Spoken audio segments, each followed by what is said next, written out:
जय गुरु जी। जय गुरु जी संगत जी। गुरु जी इस रहमत चैनल पे आप सभी संगत का स्वागत है।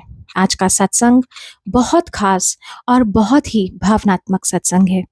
गुरु महाराज की संगत सुबोध अंकल का सत्संग है।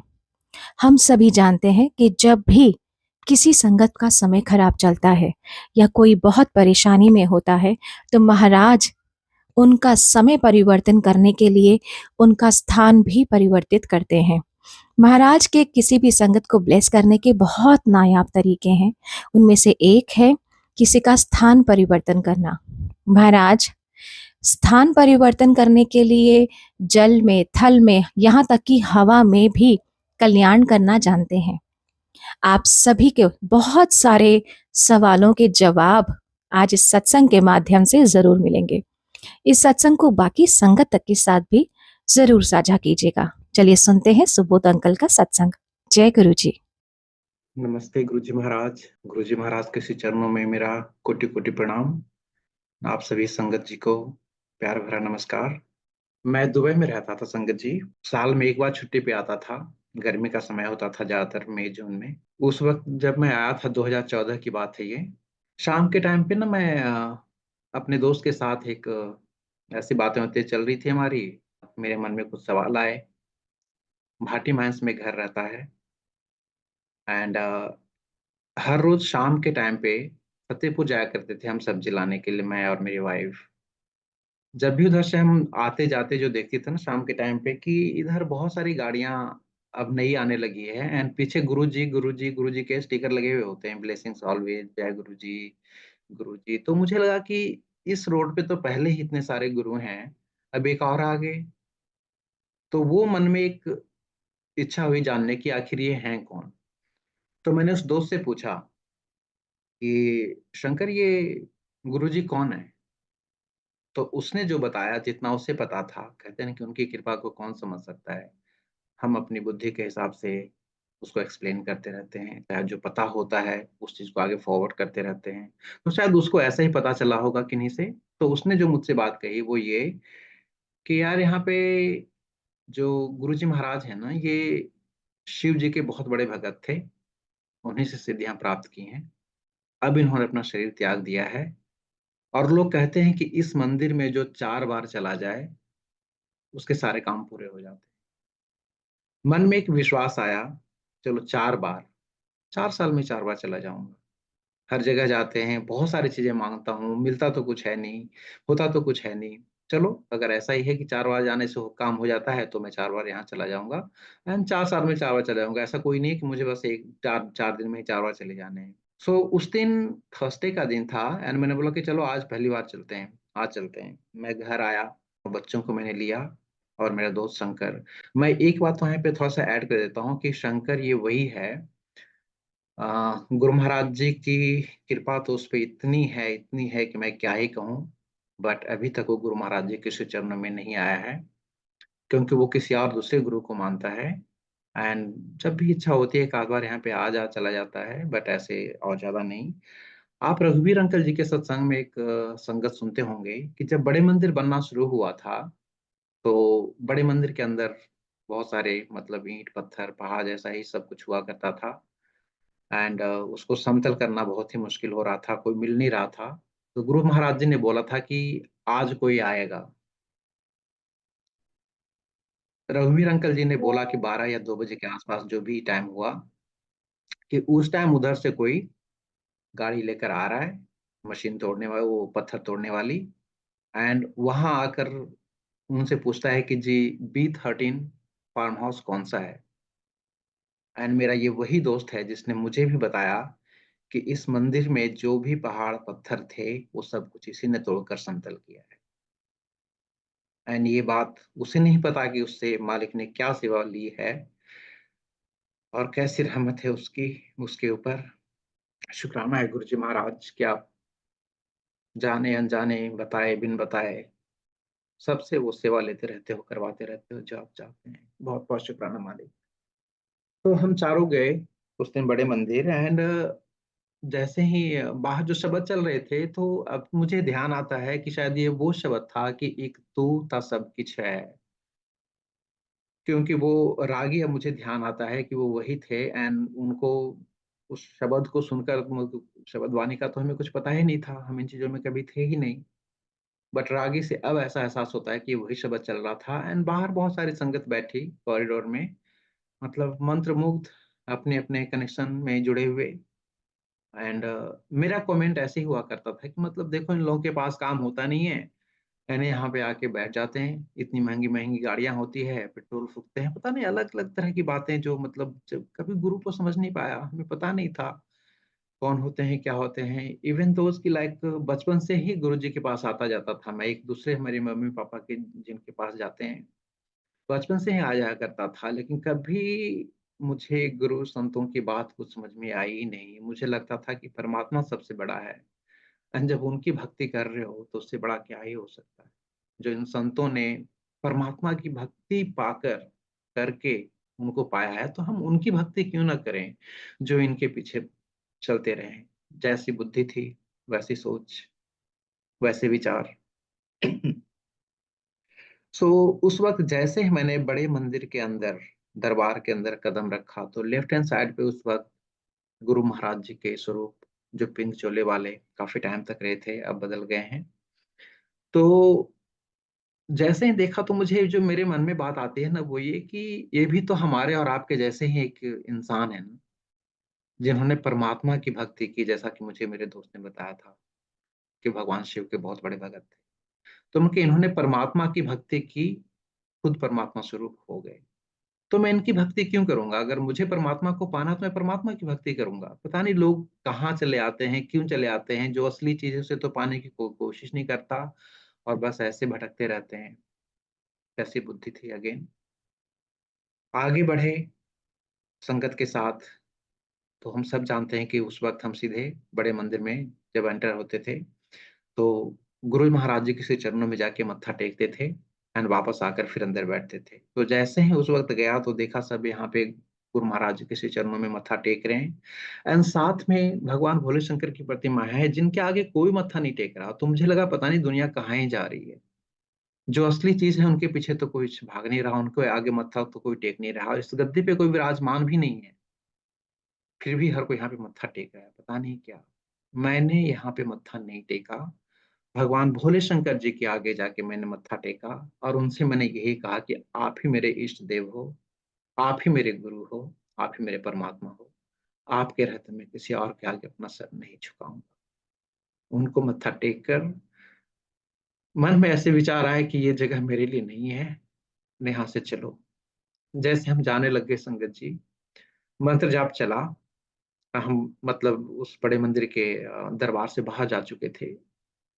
इच्छा थी कि हम सीधे बाहर चले जाएंगे, पर उसी वक्त मंत्र जाप शुरू हो गया, एंड जो भी सेवादार वहां पे थे, सब ने हम लोगों को लेफ्ट हैंड साइड, यानी कि आज जहाँ पे पार्क बना, वो गार्डन बना हुआ है, वहां पे पहले टेंट लगा हुआ करता था लेफ्ट हैंड साइड पे, उसी टेंट में बैठकर लंगर कराया जाता था।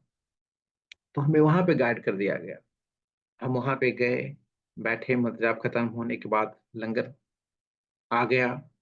तो पता नहीं मेरे दोस्त ने या किसी संगत ने मुझे उस वक्त बताया कि गुरु महाराज जी के लंगर में ही सब कुछ है। यहाँ लंगर का हर एक कण आखिरी कण तक पूरा फिनिश करना है। अब पता नहीं क्यों वो बात मेरे अंदर आ गई थी।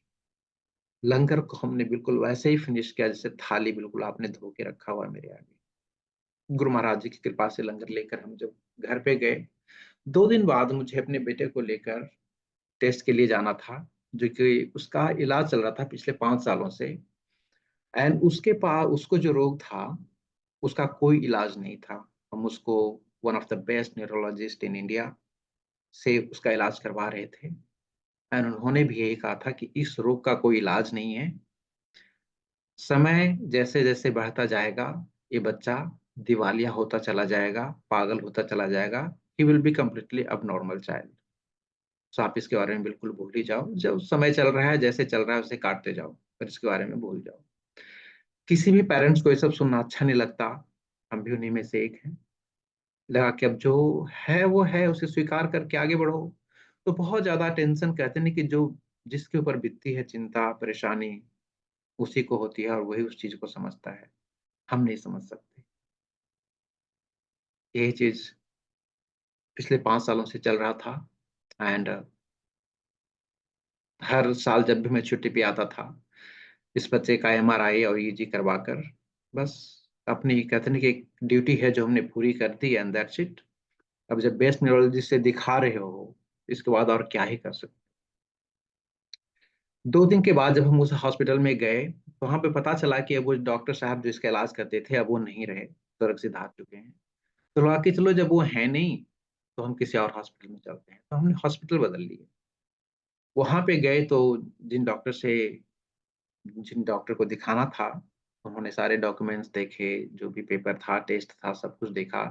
तो उन्होंने यही कहा कि जिनके पास आप दिखा रहे थे वो न्यूरोलॉजी में यहाँ के इंडिया के बेस्ट हैं, एंड मेरे फादर समान है। सो उनके पेशेंट को तो मैं टच कर ही नहीं सकता, बट फिर भी आप यहाँ आए हो तो ये मेरा सौभाग्य है कि उनके इस पेशेंट को मैं ट्रीट करूँ। बाकी जो उन्होंने दवाई दी है सब कुछ वैसा ही है, बिल्कुल कुछ भी गलत नहीं है, सब कुछ ठीक है। आप इस दवाई को कंटिन्यू करते रहो। एंड अगले साल 3 साल का कोर्स होता था, तो अगले साल 6 साल हो जाएंगे, 2 कोर्स कंप्लीट हो जाएगा, तो आप उस वक्त आ जाना। एंड हम देखेंगे आगे क्या करना है। अभी तो सब ठीक चल रहा है, चलने तो दवाई वाई जो भी चल रही है, इसको रोकना मत। मैंने कहा कि डॉक्टर साहब मैं बाहर रहता हूँ, एंड साल में एक बार ही आना हो पाता है। तो कहते हैं ना कि मन में ये बात न रह जाए कि पैसे की वजह से बच्चों का इलाज नहीं करवा पाए, टेस्ट नहीं करवा पाए। तो पैसे की कोई बात नहीं, आप प्लीज मुझे टेस्ट लिख कर दे दो, कम से कम मैं तो अपनी ड्यूटी पूरी करूँ। तो उन्होंने कहा ठीक है जी, करवाओ। उन्होंने टेस्ट लिख के दिया, 3-4 दिन जो भी लगे। वो टेस्ट लेकर जब मैं उनके पास पहुंचा, तो उन्होंने देखा, काफी 8-10 मिनट तक देखते रहे। एंड उसके बाद उन्होंने यही कहा कि सुबोध जी, ये किसी गलत बच्चे का रिपोर्ट दे दिया उन्होंने, तो आप जाकर इस बच्चे का रिपोर्ट लेकर आओ।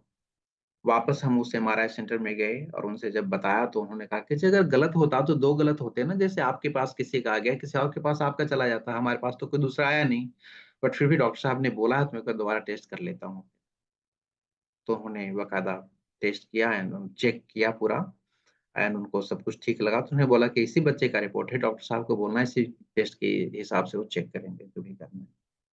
हम दोबारा पहुंचे तो वहां पे जाकर डॉक्टर साहब फिर से 8-10 मिनट तक देखते रहे।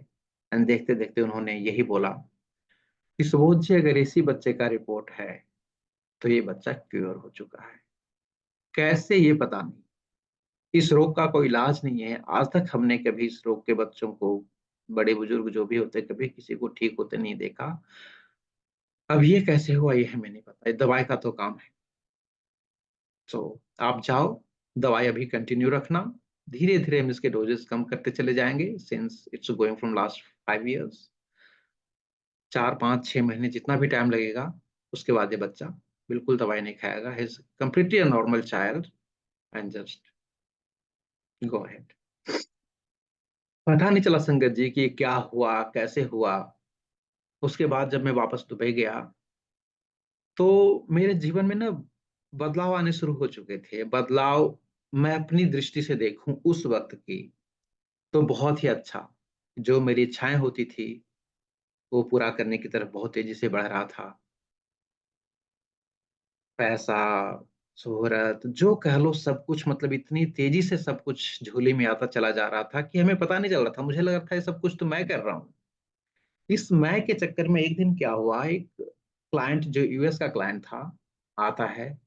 मेरे बॉस उसका इंट्रोडक्शन करवाते हैं मुझसे कि he is number 1 in the town. अब सोच लो, दुबई में एक छोटा सा बच्चा, और उसको इस तरह से इंट्रोडक्शन करवा रहे हैं, तो अपने आप में ही मजाक लग रहा था मुझे कि यहाँ पे तो ये पूरा इंटरनेशनल मार्केट है, और यहाँ पे आप क्या ही इंट्रोड्यूस करवा रहे हो और किस बंदे को। बट खैर, वो अपनी बात कह रहे थे, मुझे उनसे क्या करना, मैं कभी अपने उस चीज को अपने अंदर नहीं आने दिया।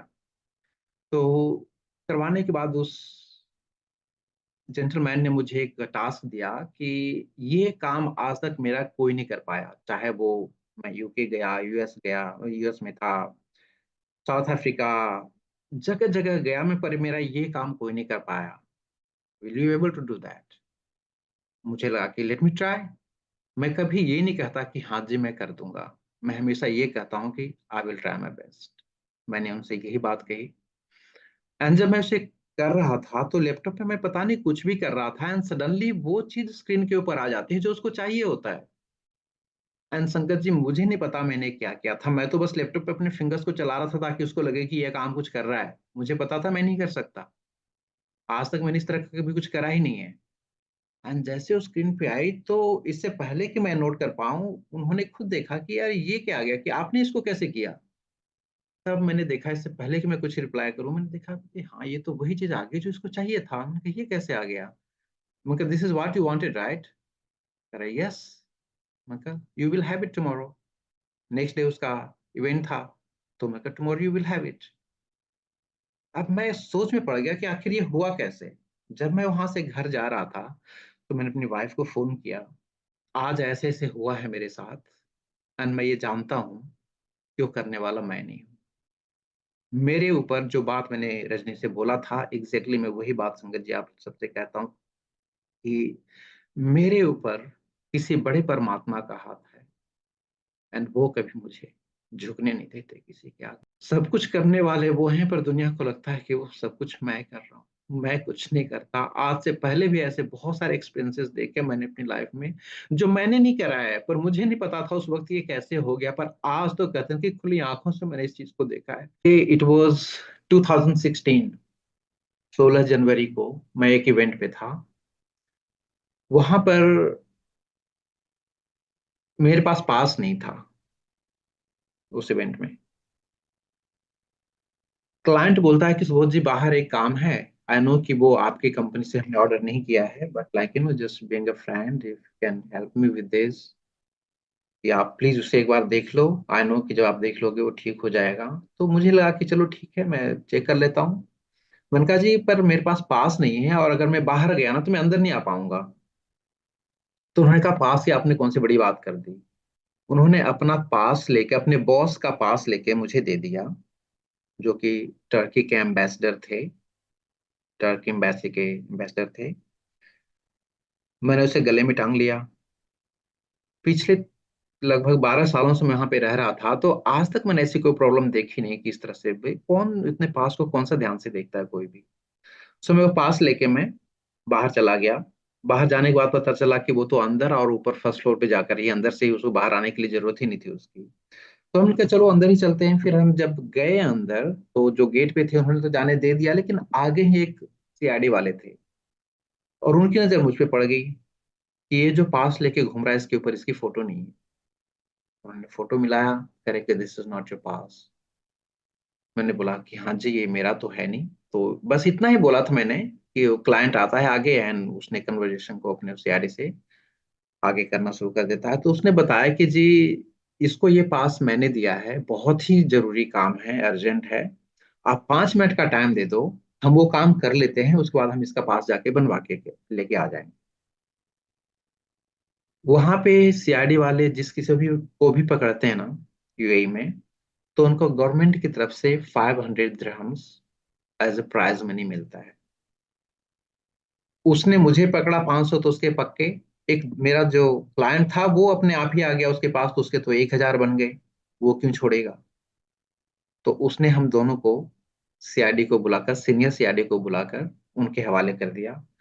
उन्होंने थोड़ी सी लिखा पढ़ी कागजी कार्रवाई जो कुछ भी करना था कर करा के पुलिस के हवाले कर दिया। पुलिस वाले हमें लॉकर रूम में लेकर चले गए। हम दोनों रात वहीं पे बिताए। सब कुछ लग रहा था जैसे कि हम सपना देख रहे हैं, बट सब कुछ सच हो रहा था हमारे सामने, हमारे साथ।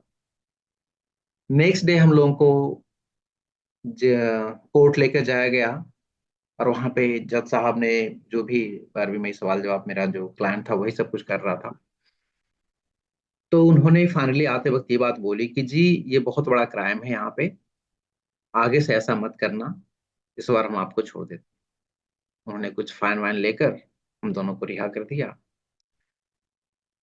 आगे आने के बाद कहते हैं ना कि जीवन में और भी अच्छा होने लग गया, और भी अच्छी नौकरी, और भी अच्छी तरक्की in terms of money and materialistic world. सब कुछ अच्छा होता चला जा रहा था। तो लगा कि मतलब बस अपना मेहनत है जो रंग ला रहा है। It was after 10 months of this incident, जब मैं किसी और कंपनी में जा चुका था और अच्छे, बहुत ही अच्छे पोजीशन पे, तो वहां पे मेरे फोन पे मैसेज आता है कि 26 नवंबर को आबू धाबी कोर्ट में आपका सेशन है। अब मुझे लगा पता नहीं ये कौन सा मैसेज आ गया है, किसका मैसेज आ गया, मेरा तो ऐसा कुछ है नहीं। एंड जिस टाइम वो पहला केस हुआ था ना, उसके आसपास ही मैंने वो सिम लिया था। तो मैंने ये सोचकर छोड़ दिया कि यार ये सिम तो मैंने आसपास ही लिए हैं, ये मेरा तो होगा नहीं, किसी और का ही होगा। सो जो इस सिम को पहले यूज कर रहा होगा शायद ये उसका कुछ केस होगा, मुझे क्या करना है इससे, आई जस्ट इग्नोर। 24 नवंबर को मेरे पास सीआईडी का कॉल आता है कि जी 26 को आपका डेट है, and you make sure that you gonna be there. मैंने उनसे यही कहा कि सर वो मेरा नहीं है, किसी और का होगा, क्योंकि मेरे साथ तो ऐसी कोई प्रॉब्लम है ही नहीं, मेरे को इन कोर्ट वोट से क्या मतलब है। तो उन्होंने मेरा नाम बताया, मेरी आईडी नंबर बताया, एंड बोला कि जी ऐसा ऐसा कुछ हुआ था कुछ महीने पहले आपके साथ। मैंने कहा जी वो तो बस पेपर जब ही एनओसी मुझे मिल गया था and everything was fine. No it's not fine, court ने दोबारा अपील की है आपके और आपके दोस्त के साथ, एंड आप लोगों को कोर्ट में जाना पड़ेगा। तो मुझे लगा चलो यार, जैसे जो पहली पिछली बार हुआ था, एक रात रह गए थे, हो सकता है इस बार भी एक रात रहना पड़े, कुछ पैसे वैसे ले दे के अपनी कहानी वहीं पे खत्म कर दे। फाइन ही तो लगना है ना, थोड़ा ज्यादा फाइन लग जाएगा कोई बात नहीं। तो मैं काफी सारा पैसे लेकर मैं उस दिन पहुंचा 26 नवंबर को। जब उस दिन मैं जेल में, सॉरी जो कोर्ट में गया संगत जी, मैं पूरा कोर्ट छान मारा, मुझे वो कमरा नहीं मिला जहां पे मेरी पेशी हुई। और हर कोई बता रहा है कि वो कमरा वहां पे है, और वहां पे जा रहा हूँ तो मुझे वहां पे तो सिर्फ दीवार दिख रही है और तो कुछ दिख नहीं रहा। कर करके 1:30 बज गए, सुबह 8 बजे से 1:30 बजे तक मैं भटकता रहा। फाइनली 1:30 बजे मैं वहीं से जब गुजर रहा था, लगा यार यहाँ पे तो दरवाजा है, अब से पहले मुझे दिख क्यों नहीं रहा था। मैं अंदर गया, अंदर में जो बैठे थे चेयर पे, मैंने उनसे बस बात की कि जी ऐसा ऐसे आज मेरा केस है, एंड उनको मैंने फाइल दी। तो उन्होंने कहा कि जी जज साहब तो जा चुके हैं और आपका नाम लेकर काफी मतलब आपको आवाज लगा रहे थे, तो आपने कोर्ट की अवहेलना किया, आपको पता है इसकी सजा क्या हो सकती है। मैंने सर मैं 8 बजे से इस परिसर में पूरा घूम रहा हूँ, आप चाहो तो कैमरा देख सकते हो, मुझे ये रूम कभी मिला ही नहीं और अब जाकर मिला है। कह रहे आप बहुत लेट हो चुके हो, आप अगला डेट ले लो और अगली अगली बार आ जाना। मैंने कहा "तो कहाँ से डेट मिलेगा"। उन्होंने खुद मुझे डेट दे दिया। अगला डेट जो दिया वो 26 दिसंबर का।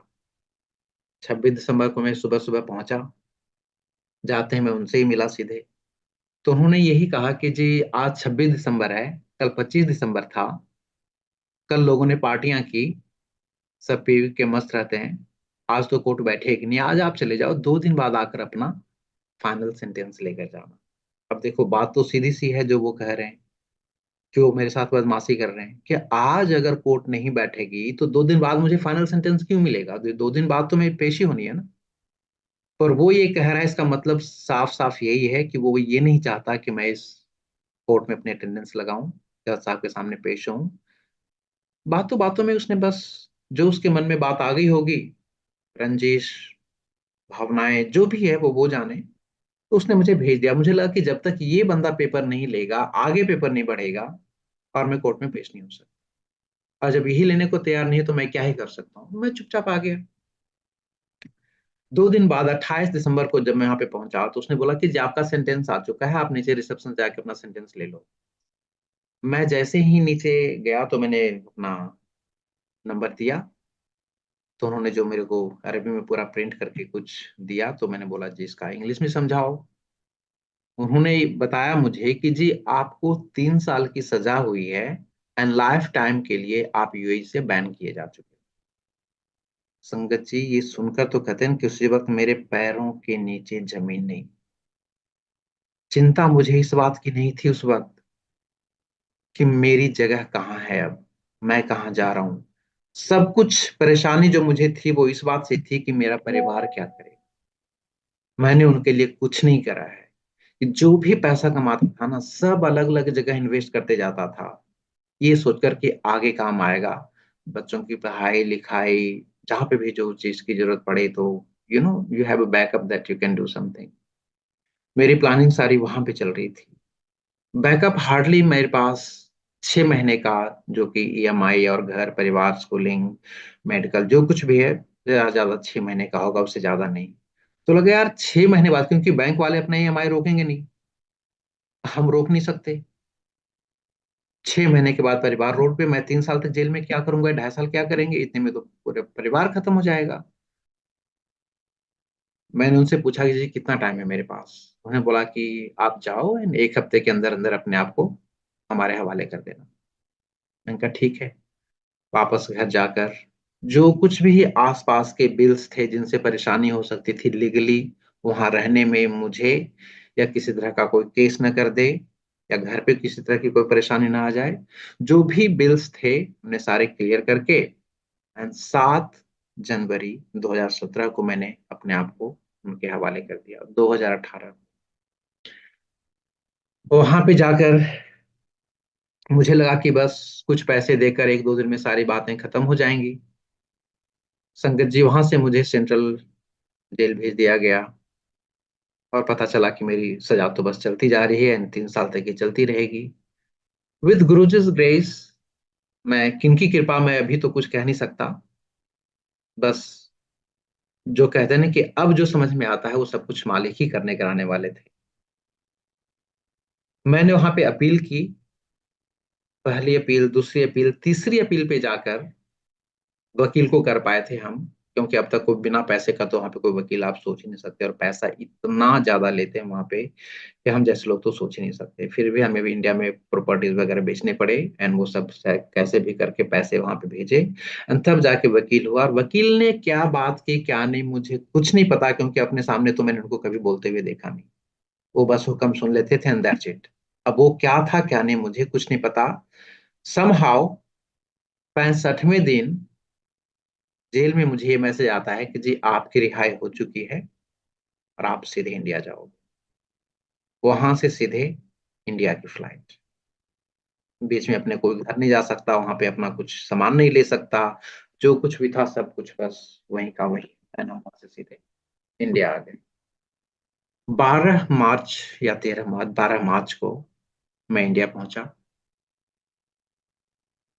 आने के बाद लगा कि कहते हैं कि जीवन बिल्कुल खत्म सी हो गई है, क्योंकि कुछ समझ में नहीं आ रहा था कि करना क्या है, कि जो आपके एक्सपेंसेस हैं वो आपके बाहर की कमाई के हिसाब से आपने इन्वेस्ट करे हैं, बिल्स तैयार करे हैं, चाहे जो कुछ भी था।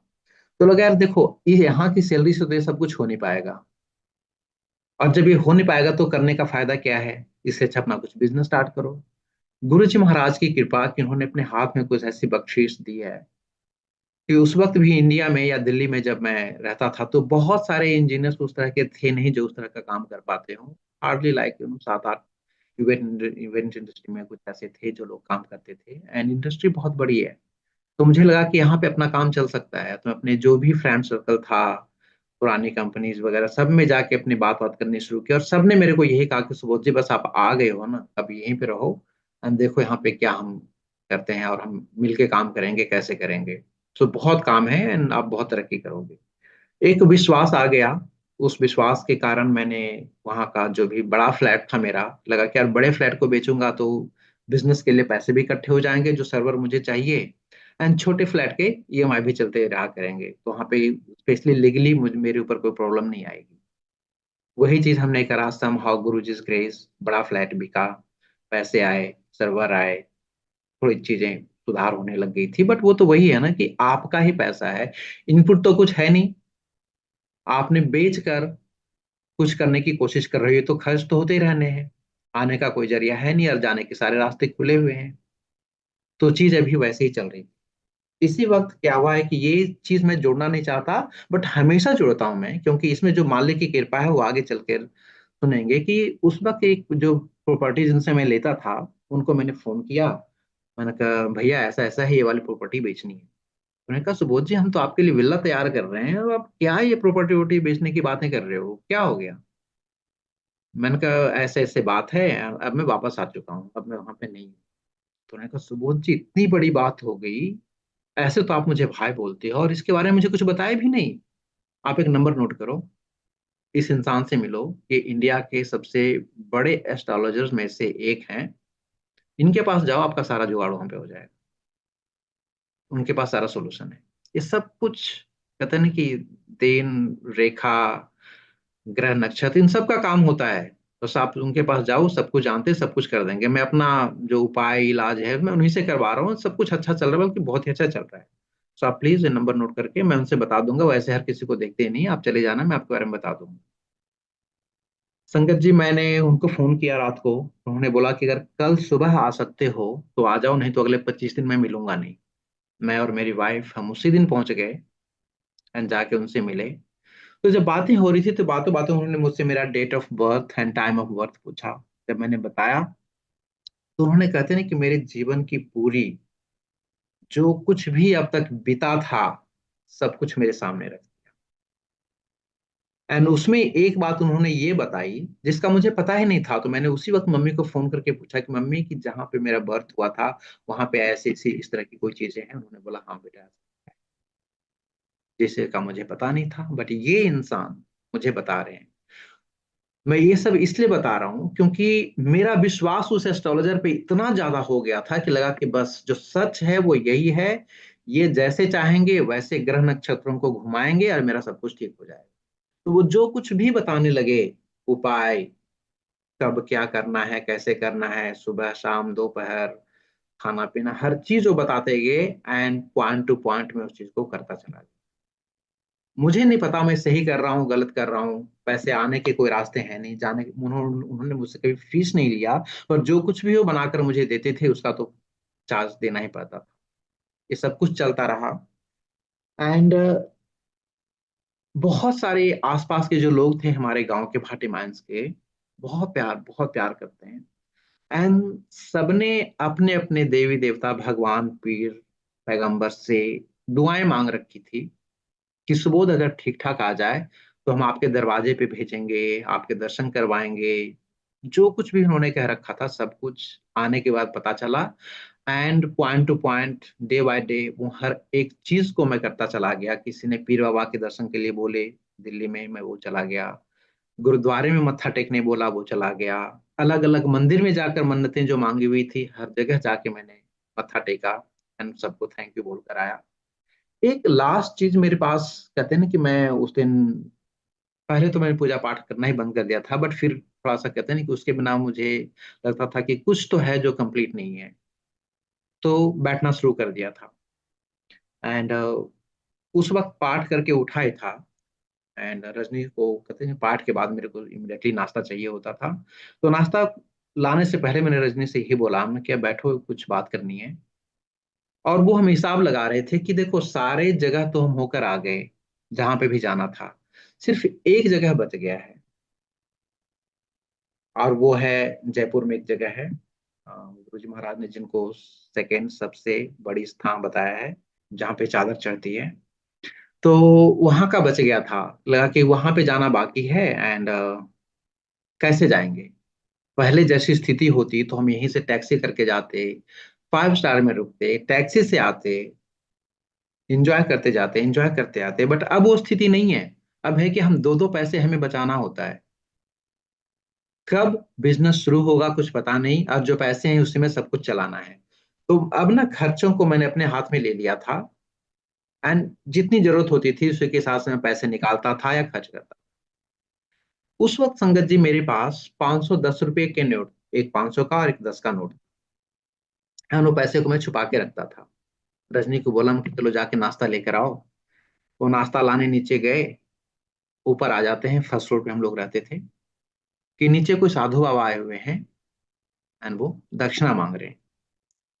मैं रूम गया, 10 रुपए निकाल के इनको दिया, मन का जाके दे दो। उन्होंने 10 रुपए उनको दिए। तो वो कहते हैं, बेटे ये क्या दे रहे हो, ऊपर जाओ, 500 रुपए का नोट ला कर दो मुझे। रजनी आती है ऊपर। उन्होंने बोला कि जो तो 500 का नोट मांग रहे हैं, 500 रुपये मांग रहे हैं। जो मेरे मुंह से उस वक्त बात निकली संगत जी, वो एग्जैक्टली यही कि यार भिखारियों की भी हद होती है। मतलब 10 रुपये दिए तो संतुष्टि नहीं है, अगर 10-10 करके 100 घर से आपने कलेक्शन कर लिए तो सोचो आपका क्या बन गया। 500 रुपये चाहिए, क्यों चाहिए 500 रुपये? बोलो नहीं है। वो भी गए, भोले भाव से उन्होंने बोले कि बाबा आप इसे स्वीकार करो, आगे जब भी आएंगे तो स्थिति ऐसी होगी तो हम जरूर सेवा करें। वो जो पंडित जी या जो भी थे वहां पे खड़े हुए, उन्होंने बोला रजनी को कि बेटे ऊपर जाओ, बेडरूम में जाओ, अलमारी खोलना, उसके अंदर एक डायरी रखी हुई है, उस डायरी में 500 का एक नोट है, वो लाकर मुझे दे दो, और आपको जो भी वो शरीफ, अजमेर शरीफ, कि अजमेर शरीफ, आप दोनों को अजमेर शरीफ जाने की जरूरत नहीं है, आप दोनों के बदले मैं चादर चाह कर आ जाऊंगा और आपका पूरा हो जाएगा। रजनी ने आकर ये बोला, संगत जी मेरे तो रोंगटे खड़े हो गए। ये बातें तो हम अभी कर रहे थे कि हम अजमेर शरीफ जाना बाकी रह गया है, बाकी सब कुछ तो हो गया, पर अभी हम जा नहीं सकते, स्थिति अच्छी है नहीं। बाद में जब स्थिति अच्छी हो जाएगी, बिजनेस चलना शुरू होगा, तब हम जरूर होकर आएंगे।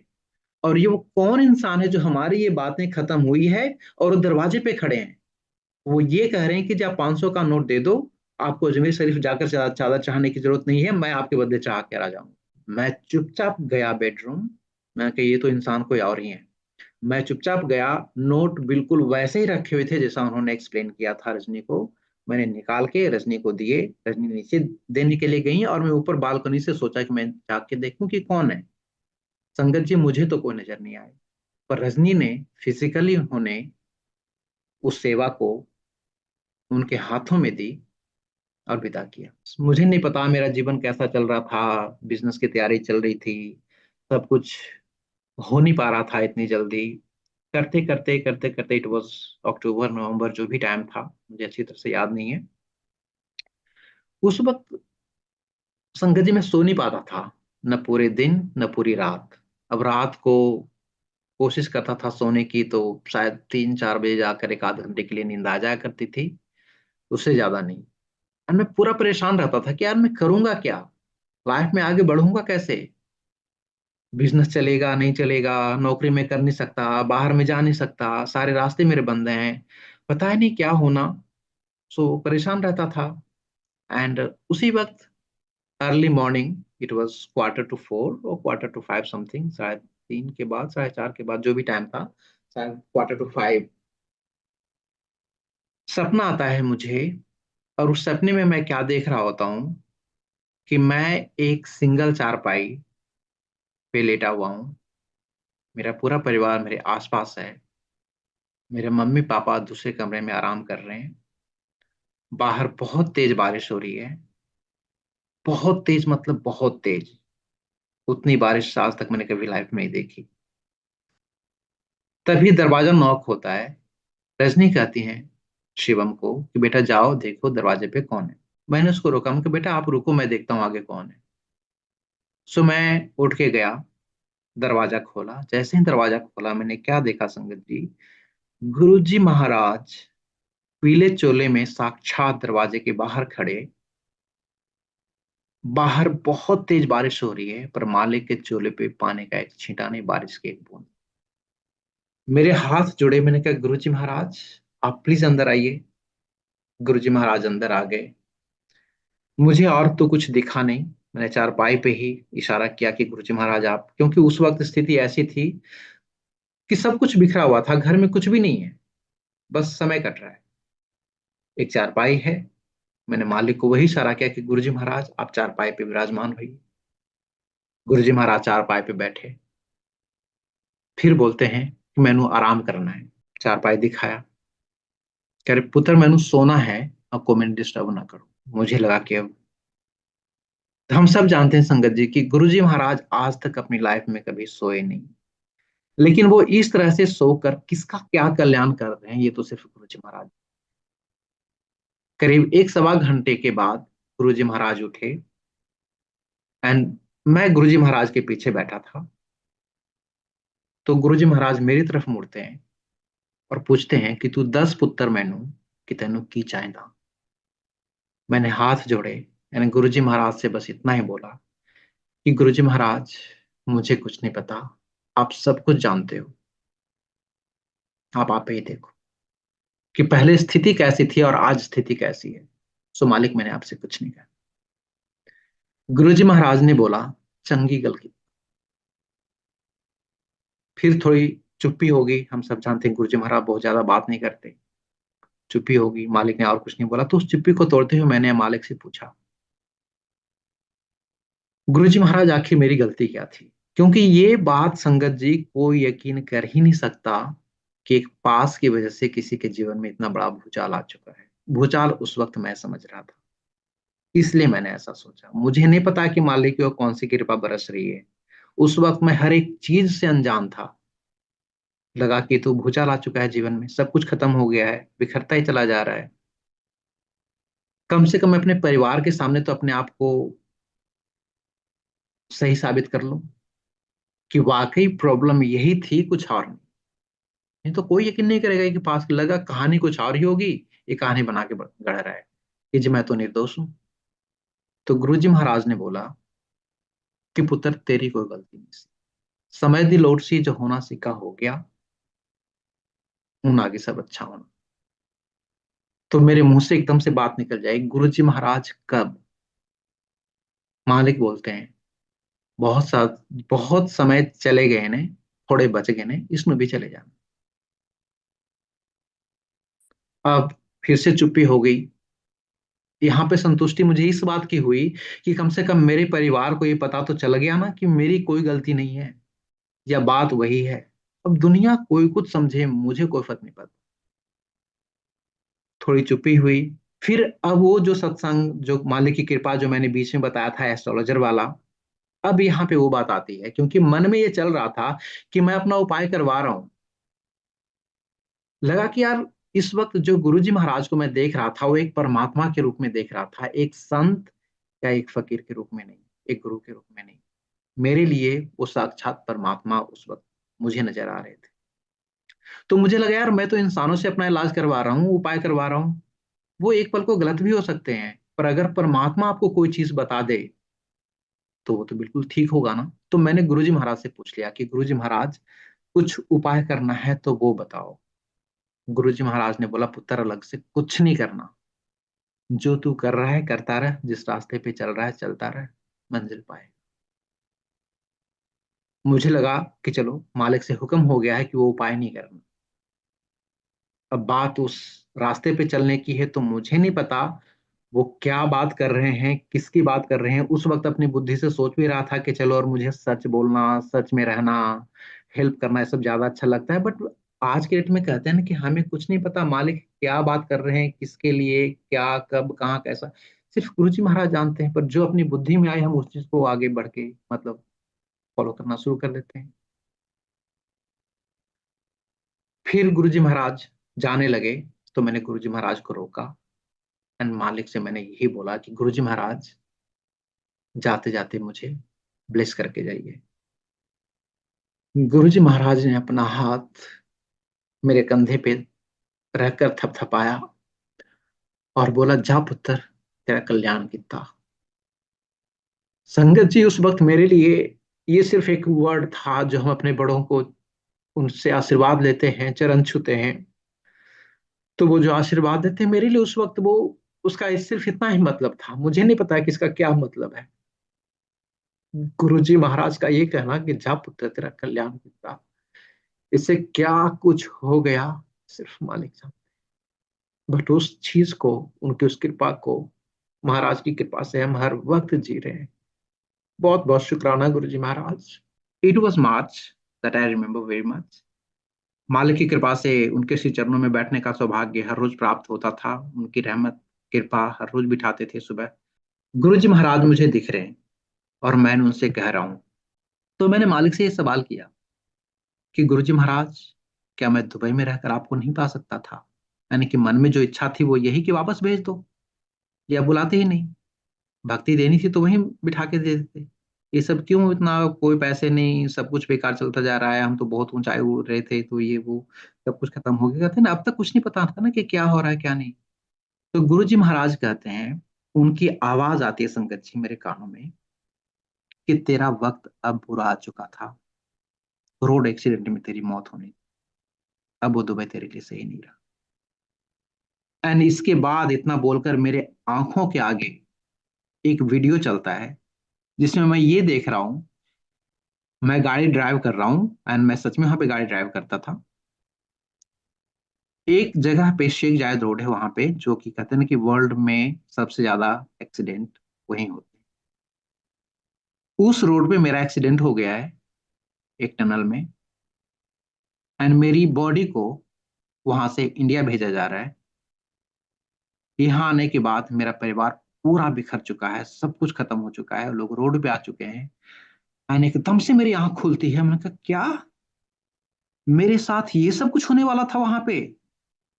एंड इसके बाद जो कहते हैं ना कि सब कुछ मेरे दिमाग में दौड़ना शुरू हो जाता है कि उस पल में जाओ वापस जिस वक्त मुझे सीआईडी ने पकड़ा था,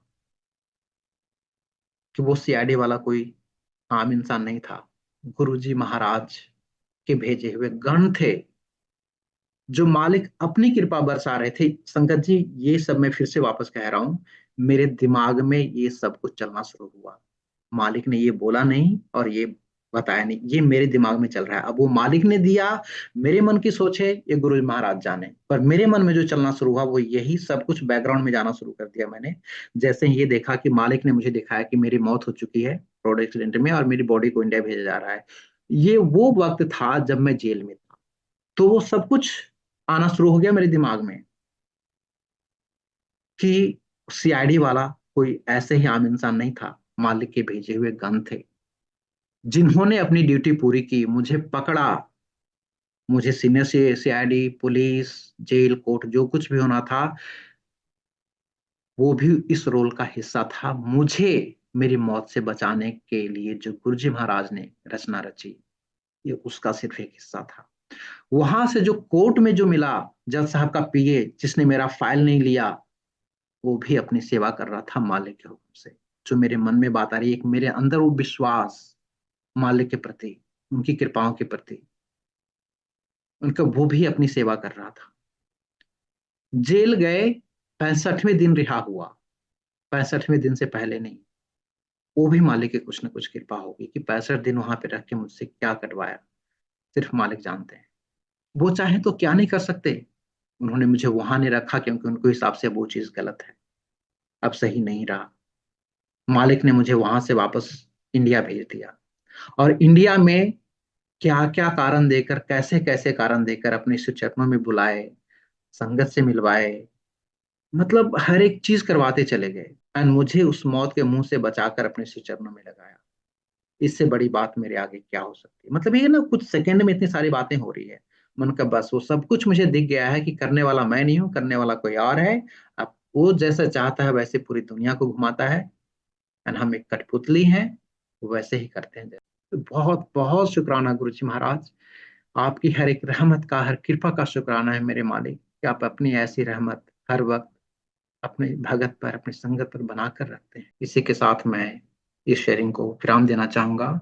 thank you, thank you, thank you all संगत, कि आपने अपना बेशकीमती समय निकालकर गुरु महाराज जी के श्री चरणों में अपने समय को बिताया। बहुत बहुत शुक्राना मेरे मालिक। And as I always say कि गुरु जी महाराज, समय आपका दिया हुआ है, सब कुछ आपका है, आप ही ने शेयर करवाया है, एंड इसके हर एक पल प्रभु आपके श्री चरणों में समर्पित, इस पे मेरा कोई रोल नहीं। बस ये आपकी बहुत बड़ी कृपा है मेरे मालिक, कि आपने जीवन के इस समय को अपने श्री चरणों में रख बिताने का सौभाग्य प्राप्त करवाया। शुक्राना गुरु जी।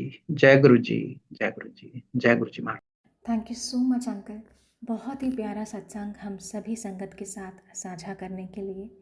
शुक्राना है गुरु महाराज का, जो हर दिन, हर पल, हर क्षण अपने ना जाने कितनी ही संगतों का कल्याण करते आ रहे हैं। उम्मीद करूंगी कि हमेशा की तरह आज भी संगत को अपनी बहुत सारी उलझनों के, बहुत सारे प्रश्नों के उत्तर ज़रूर मिले होंगे।